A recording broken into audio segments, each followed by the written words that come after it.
네, 반갑습니다. 골든마우스 인사드립니다. 투자를 할 때요, 그만큼 시장 가격 같은 경우는 매도자와 매수자가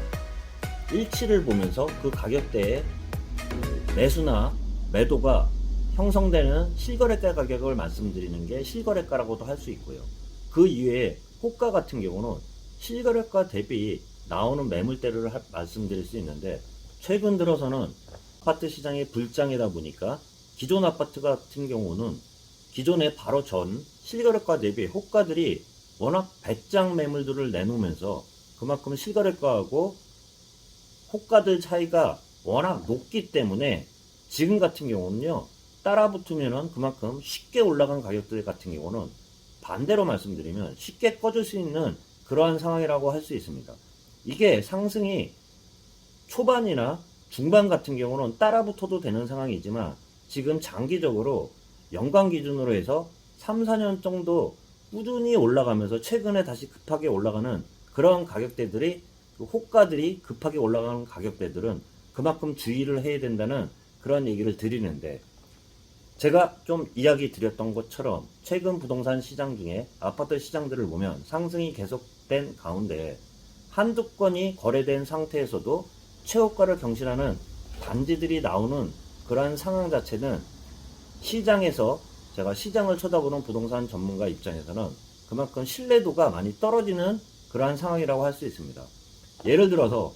10억의 그 매매가 된 그 매수량이 많다고 하면 그만큼 신뢰도는 커질 거예요. 그런데 바로 전 거래량 같은 경우가 실거래가가 8억에서 10억이 올라간 그 매수량 자체가 한두 건으로 최고가를 경신한 그러한 가격대들은 신뢰도 면에서는 10명이 산 거래량과 한두 명이 산 거래량 같은 경우는 지지대 역할을 하는 그러한 신뢰도 면에서는 한두 건에 거래된 거래 같은 경우는 신뢰도 면에서 많이 떨어질 수밖에 없으면서 급하게 튄 가격대들은 급하게도 꺼질 수 있는 그러한 시장 분위기라는 말씀 좀 드려볼 수 있습니다. 최근 들어서는 더더욱 매도자 입장에서는 배짱 매물들을 내놓으면서 실질적으로 이게 팔라는 매물인지 팔지 않겠다고 그렇게 안 팔리면 많은 그러한 호가들을 내놓는지 보시면 알다시피, 아까 잠깐 말씀드린 것처럼, 예를 들은 것처럼 바로 직전 실거래가가 10억이면 나오는 호가들을 보면요, 많은 이런 그 상황들을 볼 수 있을 것 같아요. 바로 전 실거래가가 10억이면요, 매매 호가 같은 경우 내놓는 매물들을 보면 12억, 13억, 15억에도 내놔요. 이렇게 얘기를 드리면 내 아파트를 내가 맘대로 내놓는데 누가 뭐라고 얘기를 하겠어요? 당연히 얘기를 못 드려요. 그렇지만 그분들 입장에서는, 시장을 쳐다보는 저 같은 사람들 입장에서는 그분들은 팔라고 내는 가격대들은 아니라는 그런 생각을 가질 수밖에 없습니다. 실거래가하고 아무리 불장이라고 해도요, 실거래가하고 호가들 대비해서 10% 이상의 차이가 나는 가격대들은 실질적으로 팔라고 내는 매물들이 아니라는 그런 생각들을 가지셔야 됩니다. 그렇기 때문에 반대로 피해보는 사람들이 생기는 게, 직전 실거래가는 적지만 호가들이 워낙 세게 나오다 보니까 약간만 호가가 떨어져도 상대적으로 저렴해 보이는 그런 상황들이 생기기 때문에 계속 그 최고가 거래가 한두 건에 자꾸 생기면서 그 최고가를 경신하는 단지들이 오히려 그래서 더 생기는 그러한 부동산 시장 상황이라고도 볼 수 있습니다. 서울, 경기 아파트 매물 현황들을 봐도요, 기사들을 봐도요, 아실 자료인데요, 서울 아파트 매물 수 같은 경우도 같은 동월 대비 2020년 8월 대비해서요, 6만 766건이라고 밝혔는데요, 2021년 8월 올 대비해서는 매물수 같은 경우가 3만 9,454건으로 해서 4만 건이 안 되는 그러한 매물들이 감소량이 뚜렷하게 보이는 상황이라고 할 수 있습니다. 또한 서울뿐만 아니라요, 경기도 아파트 매물수 같은 경우를 봐도요, 2020년 기준 8월 기준으로 해서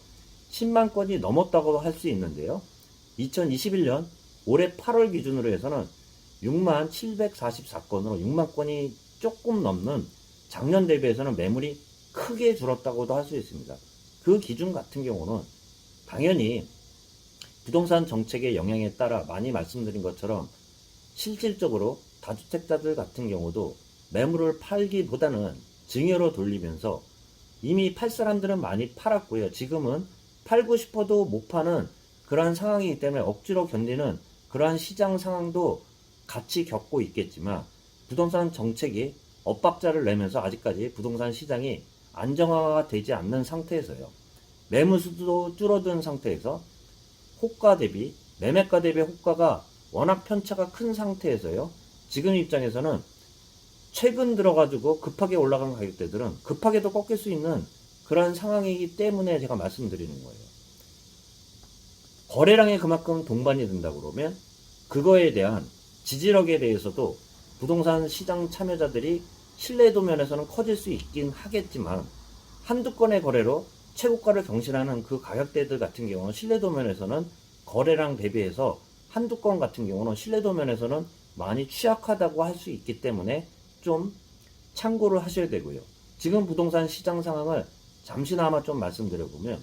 기존 시장 같은 경우는 지금 매수자든 매도자든 관망세는 분명한 상황이에요. 아까 잠깐 말씀드린 매도자 같은 경우는 안 팔면 그만이라는 그러한 심리들이 깔려있는 호가 매물들이 많이 나오고 있지만, 매수자 같은 경우도 부담돼서 살 수 없는 가격대가 벌써 형성됐기 때문에요. 또한 실거래가 대비 호가들도 워낙 편차들이 크기 때문에 기존 주택을 쳐다볼 수 없는, 사고 싶어도 사지 못하는 가격대가 이미 이뤘다고 할 수 있습니다. 그렇기 때문에 어쩔 수 없이 기존 실거래가 대비해서, 기존 주택 대비해서 분양가가, 신규 아파트 분양 같은 경우가 가격 대비는 저렴한 그러한 메리트가 더해졌기 때문에 신규 분양 같은 경우는, 신규 분양 아파트 같은 경우는 어쩔 수 없이 기존 주택보다는 그쪽으로 관심이 많이 쏠릴 수밖에 없으면서 경쟁률 또한 계속 높은 상황이 지속될 수밖에 없는 그러한 부동산 시장이 될 수밖에 없기 때문에 제가 말씀드리는 겁니다. 신규 아파트 같은 경우는요, 통상적으로요, 지금 주변에 있는 실거래가 대비해서는 그나마 좀 더 저렴하게 나오기 때문에 최근에 급하게 올라간 실거래가 대비해서도 호가들 대비해서는 그만큼 시장에서 안정하다는 그러한 생각들도 깔려 있으면서, 또한 신규 분양 청약이 들어간 사람들이 매물 같은 경우도 여러 명이 분양이 들어가기 때문에 그 가격대 같은 경우는 신뢰도 면에서는, 지지도 면에서는 훨씬 안정적이라고 할 수 있기 때문에 최근 한두 건으로 최고가를 경신하는 그 가격대보다는 실거래가 대비해서도 좀 저렴하면서, 또한 분양 들어가는 그러한 사람들이 많기 때문에 그 가격대들은 신뢰도 면에서는 더 안정적이기 때문에 기존 주택보다는 최근 들어서도 더더욱 경쟁률이 치열한 걸 알면서도 신규 분양 시장이 더더욱 뜨거운 시장이 될 수밖에 없는 양극화 시장이 그만큼 크게 벌어진 그러한 상황이라는 말씀 좀 드려보면서, 마지막으로 최근 들어서는 단지가 좀 크다고 하면 약 1000세대가 넘는 그러한 세대 같은 경우를 대단지라고 하는데요. 부동산 뉴스 들어보면 1000세대 넘는 대단지 같은 경우도 매물이 하나도 없는 그러한 단지들이 나오는 그런 기사들도 있습니다. 서울 대방주공2나 마곡 엠블리 같은 경우도요, 매물이 하나도 없는 상태에서 1356가구인 아시아 선수촌 같은 경우도 매물이 하나밖에 없는, 이만큼 매물이 급감한 상태이기 때문에 기존 주택은 더더욱 부담스러운 상황이면서 어쩔 수 없이 신규 분양 시장에 관심이 쏠릴 수밖에 없는, 양극화 시장이 지속될 수밖에 없는 그런 부동산 시장이라는 말씀과 함께, 지금서부터 급하게 올라간 가격대들은 거꾸로 급하게도 떨어질 수 있는 그러한 기존 주택 같은 경우는 최근 가격대들이 1년 내에 올라간 가격대가 아니고, 최근에 올라간 가격대들 같은 경우는 그만큼 급하게 튄 지금 현상 같은 경우는, 호가들 같은 경우는 금세 빠질 수도 있는 호가라는 말씀 마지막으로 들어보면서 참고하시길 바라겠습니다. 예, 골든마우스였습니다.